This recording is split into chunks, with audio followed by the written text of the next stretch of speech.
Welcome to my channel Jyotsna cooking को आपन को स्वागत। आज आमर माछ तरकारी हम तो यार रेसिपीटा चलतु देखने।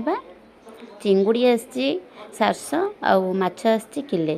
तो चिंगुड़ी माछ एकाके हल्दी लुण देकर गोली रखा।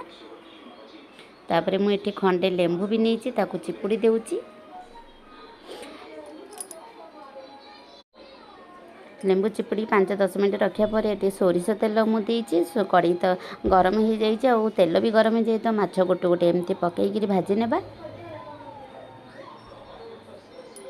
माछ भजा हो सारापर चिंगुड़ी तक भी भाजी नौची। तापर ये मु फुटण किसी जीरा सोरिष फुटण देती। तो माछ तरकारी मु जीरा सोरिष फुटण देती। तापर ये पियाज पकई नहीं पियाजटा लाल होकर पूरा भाजी जाए। तो टमाटो देदेबा।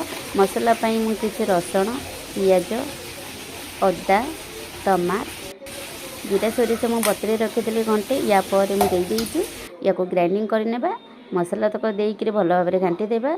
हलदी गुंड लुण आउ लाल मिर्ची देकर आम भल भाव में कषि नेबा।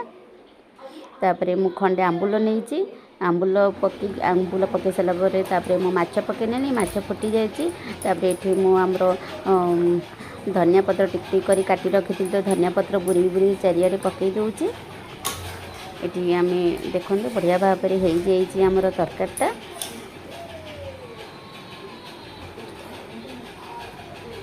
रेसिपीटा केमती लगे सांग मैंने भल लगी लाइक सब्सक्राइब आ गोटे कमेंट करने। आमर एना गोटे बाउल को बाढ़ी नेबा। चलतु ये भाया प्रोसेसन आपन करंतु निजे खातु घरे समस्त को खाया दिंतु। रोचे सांग माने जय जगन्नाथ।